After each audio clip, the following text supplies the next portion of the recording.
Hello les amis, bonjour à toutes et à tous, j'espère que vous allez bien.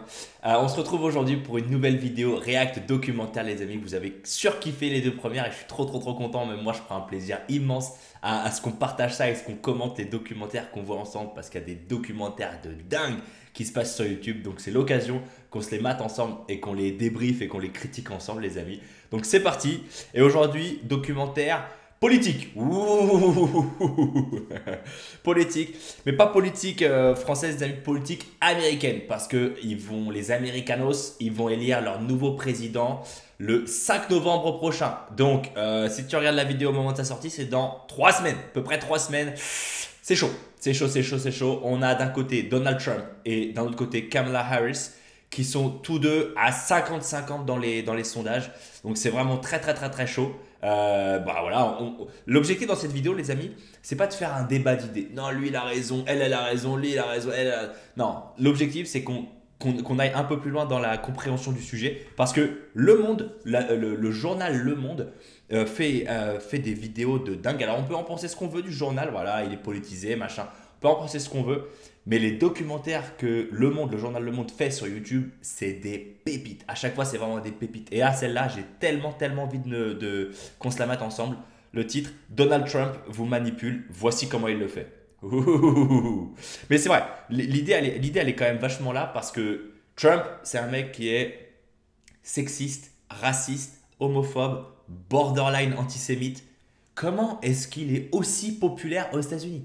Comment est-ce qu'il est aussi populaire?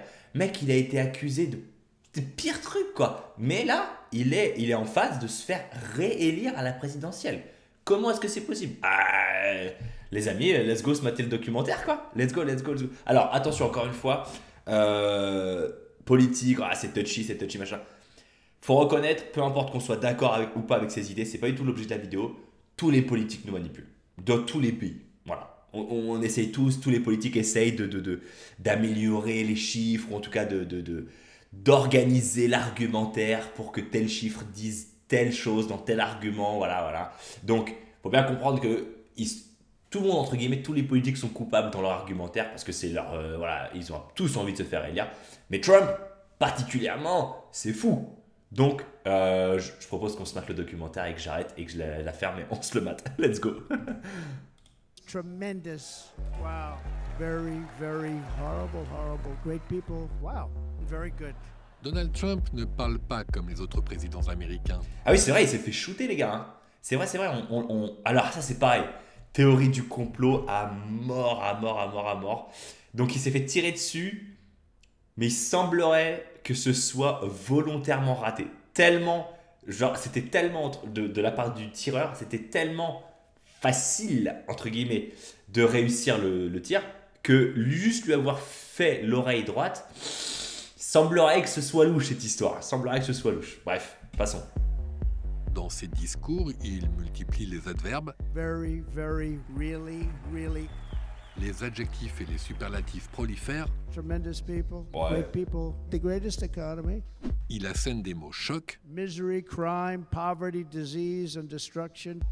Ouais, ça, franchement, là, il n'y a rien de choquant. Honnêtement, à 30 premières secondes, il n'y a rien de choquant. Tous les politiques font ça. Même nous, dans la vie de tous les jours, on le fait un peu inconsciemment. et il adore donner des surnoms aux gens qui le dérangent. Ah, ça, c'est vrai, ça. Sleepy Joe and Lion, Kamala Harris, Little Rocket Man. Alors pourquoi parle-t-il comme ça? C'est vrai, ça. Il donne des surnoms à tout le monde. Putain, c'est vrai, ça. Et ouais, non. J'essaye de penser à un autre politique qui fait ça. J'en vois pas, hein. Ça, c'est vrai. Faire. Ok, marque un Et point. quel effet ça a? Quel effet ça? Pour C'est le l'enfant savoir, on a consulté ce chercheur. Bonjour, je m'appelle Aurélien Hamé, je suis linguiste et je travaille sur la peur dans le discours politique américain. Ok. Le mec, il est chaud. Aurélien Hamé nous a appris vraiment beaucoup de choses sur la manière dont Donald Trump utilise les mots. Des mots pour persuader les électeurs de voter pour lui, quitte à les mystifier. Alors, s'il parle que de son vocabulaire, les mots qu'il utilise, je suis déçu.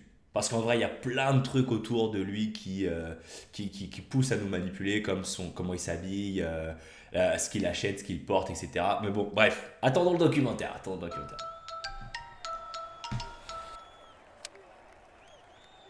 On va examiner le discours de Milwaukee pendant la Convention nationale républicaine. Il est représentatif de l'ensemble de ses discours. Donc là, en gros, c'est un discours à la tête de son parti politique, si je ne m'abuse. Parti politique qui est le parti conservateur américain, je crois.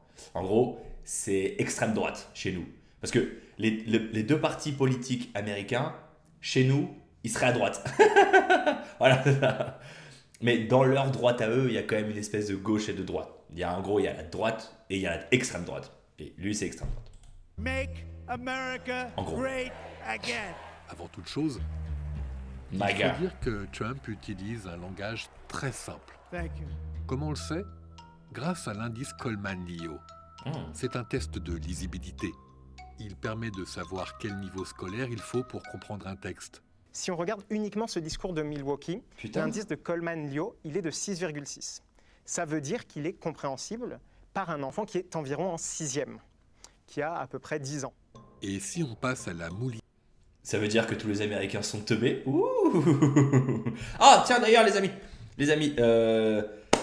j'ai lancé ma newsletter sur Substack, ma newsletter, donc j'écris des épisodes que vous recevez par mail, etc. Et le prochain épisode, je l'écris sur mon voyage au Canada, que j'ai passé un mois au Canada cet été, et j'ai été, entre guillemets, pas déçu, mais très surpris de voir à quel point la culture américaine était puissante au Canada. Et donc, inscrivez-vous à ma newsletter si vous voulez la lire et vivre ce que j'ai vécu, les amis. Le lien est dans la description, évidemment. On est reparti pour le documentaire. de ce test l'ensemble des discours de Trump, on se rend compte qu'ils sont en moyenne compréhensibles par un enfant de 9 ans. Est-ce que c'est un signe si le test de lisibilité du Donald Trump c'était un level de 6e qui m'a fait penser à la newsletter? Je ne sais pas. Une des raisons à cela, c'est le nombre de mots par phrase. En moyenne, sur un corpus personnel de 60 discours de Donald Trump, j'ai observé une longueur de 10 mots. Pour comparer, j'ai observé un corpus de 60 discours de Barack Obama et la longueur moyenne de ces phrases est de 20 mots. Ouais, moi je trouve pas ça très choquant, au Des contraire. phrases courtes, d'accord, mais aussi beaucoup de phrases simples. Sujet, verbe, objet, c'est-à-dire sans proposition subordonnée ou coordonnée. No nation will question our power. No enemy will doubt our might. Our borders will be totally secure. Our economy will soar. On s'aperçoit Franchement, peu importe ce qu'il dit, peu importe si on est d'accord, enfin, c'est pas le débat, mais le fait de faire des phrases simples, compréhensibles par tout le monde, je trouve pas que c'est de la manipulation. Je trouve que c'est juste un très bon communicant, c'est tout. C'est pas non plus de la manipulation. Les mecs, moi ça me choque pas en tout cas. chez Donald Trump que plus de la moitié des phrases prononcées sont des phrases simples, alors que chez Biden, on est entre 30 et 40% selon les discours. Mais est-ce que des phrases simples, ça veut dire des idées simples? Difficile Ça, c'est d'établir intéressant. une causalité entre les deux. Mais ce qu'on peut dire, c'est que ces discours reposent énormément sur l'émotion, surtout la peur, mais aussi l'espoir. Win, win, win, win, win, win. Voilà comment il s'y prend. Concrètement, ce qu'il le aime beauf. beaucoup faire, c'est juxtaposer sans cesse le négatif et le positif. Ici, par exemple, il dit d'abord du mal des démocrates, The damage that he's done to this country is unthinkable. It's unthinkable. puis il se présente comme la solution, Together we will restore vision, strength, competence, and we're going to have a thing called common sense. et il recommence Non mais, c'est pas choquant. Les mecs, tous les politiques font ça. Tous les politiques nous font peur en se présentant comme la solution ultime au problème. Hein. Bon, They are Pardon. destroying your Social Security and your Medicare. Under my plan, incomes will skyrocket, inflation will vanish completely, jobs will come roaring back. Il utilise cette opposition tout au long de son discours, ok. avec d'un côté plein de mots négatifs, Horrible, horrible depression, criminals, crime, enemies, dead, prisons. et de l'autre, des termes positifs qui encensent Oh, son putain. propre bilan, sa personne, ses électeurs. Tu vois, dans le public, un bon public de white supremacists. Hein. Oh là là là, faux. Ouais, franchement, moi pour l'instant, je suis pas choqué. Coming in, did a great job, great plan. Great Trump policies, wonderful. Mais ce n'est pas tout. Pour enfoncer le clou, Donald Trump utilise dans tous ses discours, celui de Milwaukee n'est pas une exception, des intensifieurs. Ah, Ce- doctorant, centre de linguistique en Sorbonne, Célesio. Ce que ça veut dire, c'est qu'il est en train de passer sa thèse à la Sorbonne sur ce sujet-là. Ça ne veut pas dire qu'il est docteur. Il n'est pas encore docteur. Il est doctorant. Ça veut dire c'est étudiant. Et voilà. Donc, si jamais, les amis, vous voyez des trucs, des éditos à la télé, machin, expert, machin. Voilà. Faut aussi prendre des choses à la légère. Même s'il connaît très très bien son sujet, pas du tout. Lui, c'est un exemple. Mais ce que je dis en général, c'est que quand ils écrivent expert en végétation florale, je sais pas quoi, c'est très souvent, c'est autoproclamé expert. Bon, je connais rien en végétaux.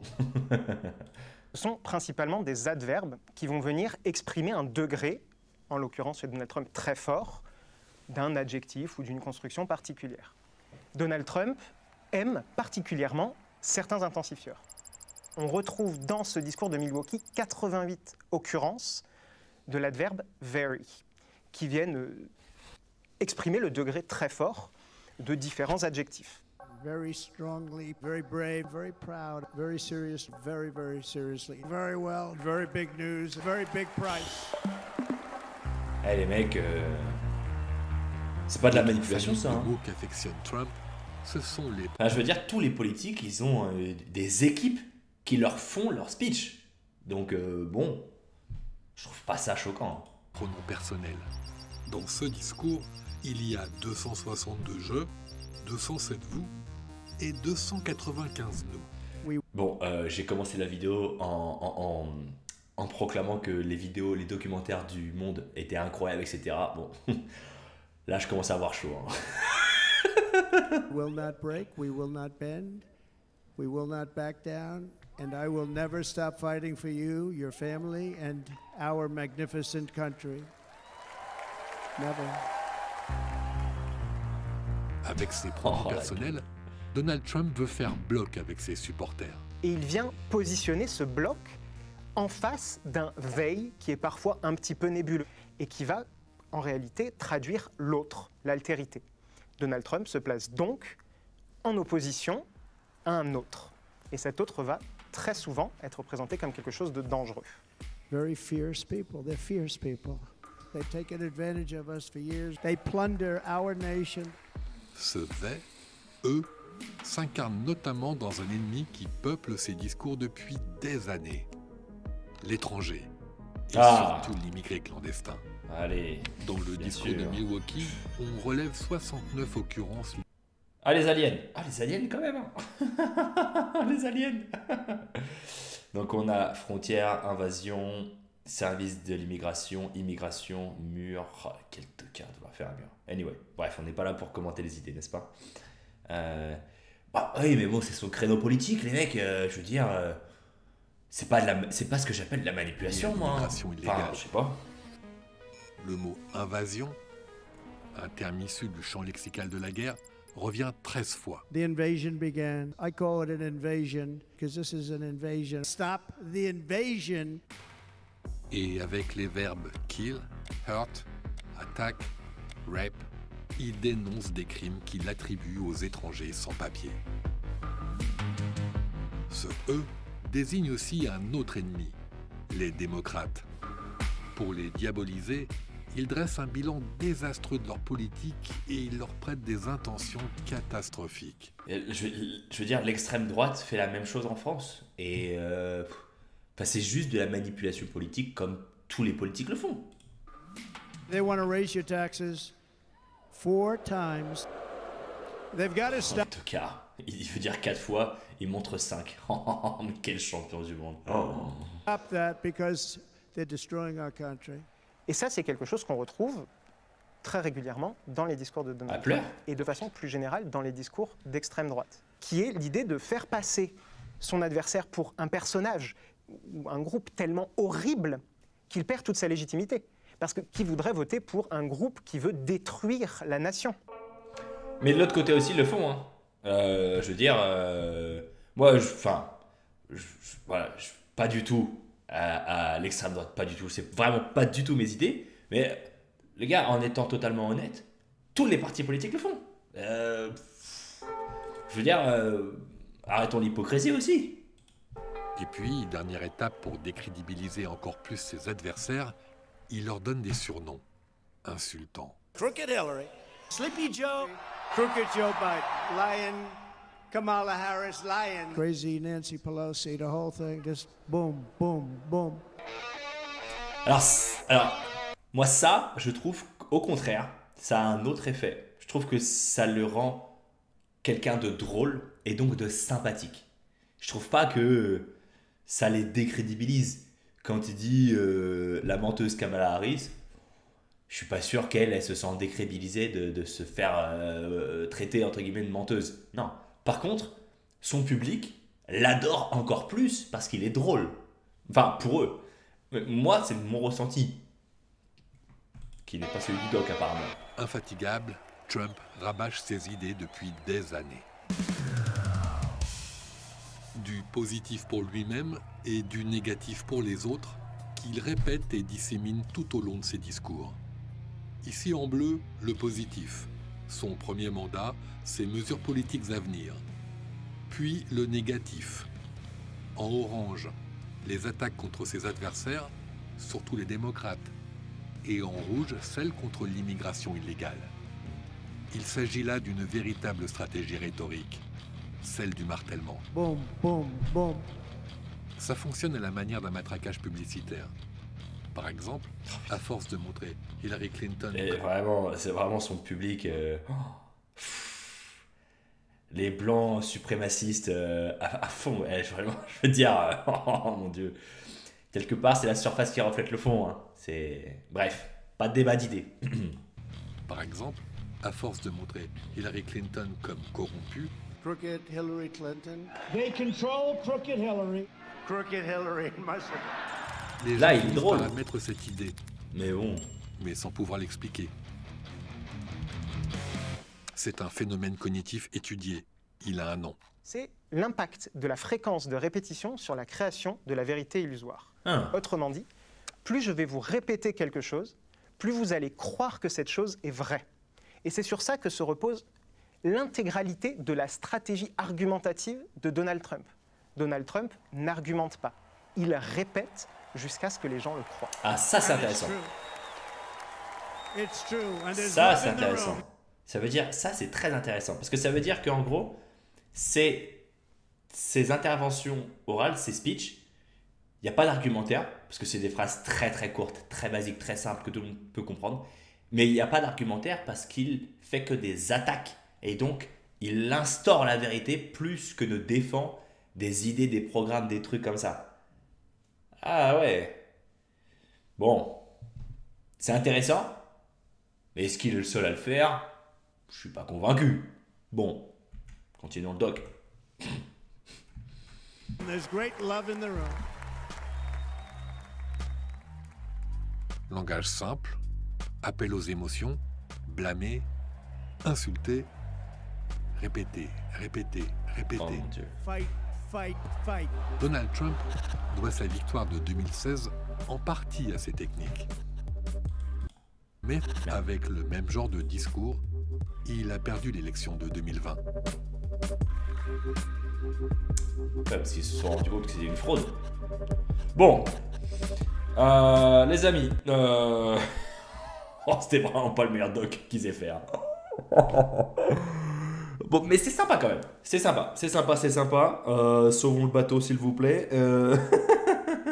Non, c'est sympa. J'avais pas connaissance qu'il avait un discours aussi simple, aussi basique, entre guillemets, dans la construction des phrases, aussi facilement compréhensible, et que derrière, il n'y avait pas d'argumentaire, que c'était juste instaurer une fausse vérité pour conquérir, déjà, pour que son public l'adore encore plus, mais aussi pour conquérir des votants qui ne sont pas encore ralliés à la cause.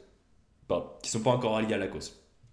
Bon, au-delà de ça, les amis, 10 minutes de vidéo. Ils se sont pas transcendés là-dessus, le monde, vraiment. Pourtant d'habitude c'était bon documentaire, vraiment. Pourtant d'habitude c'était bon documentaire. Les amis, le lien de la vidéo et de la chaîne du Monde est dans la description. Description pas. Putain, on va essayer de voir si. Non, d'habitude ils font des bons documentaires, je t'assure. Qu'est-ce qu'ils ont fait comme bon documentaire? Ouais, c'est très politisé, j'avoue, mais parfois pas, parfois pas. Euh, le secret de couleur du Joker. Putain, mais ça, faut qu'on se la fasse cette vidéo ensemble, les amis. Je l'ai vue, elle est incroyable. Alors, je sais pas ce que vous en avez pensé de deuxième Joker. C'est vrai qu'il est très particulier, le rythme est très particulier et voilà, c'est un délire. Moi, j'ai adoré le premier, j'aime beaucoup le deuxième parce que j'adore le réalisateur, j'adore l'acteur, j'adore l'ambiance. Bref, on se fera ce documentaire-là pour un autre jour, les amis, parce que c'est vraiment pépite. Pour tous ceux qui kiffent un peu le cinéma et tout, vraiment ça, banger, et ça va vous retourner la tête, j'en suis sûr. Anyway, on verra ça pour une autre vidéo. Merci d'avoir regardé la vidéo, les amis. C'était méga cool de passer ce moment et ce merveilleux documentaire avec vous. Si tu as kiffé la vidéo, lâche un like et tu peux t'abonner pour suivre les futurs docs. Normalement, il n'y aura que des bons docs. Normalement, il n'y a que des bons docs, hein, je te jure. Mais bon, je les découvre aussi avec toi. Donc voilà, c'est ça le risque du métier aussi. Abonne-toi pour suivre les futurs docs qu'on va faire ensemble. Et là-dessus, je te souhaite une bonne journée ou une bonne soirée. Ciao, ciao!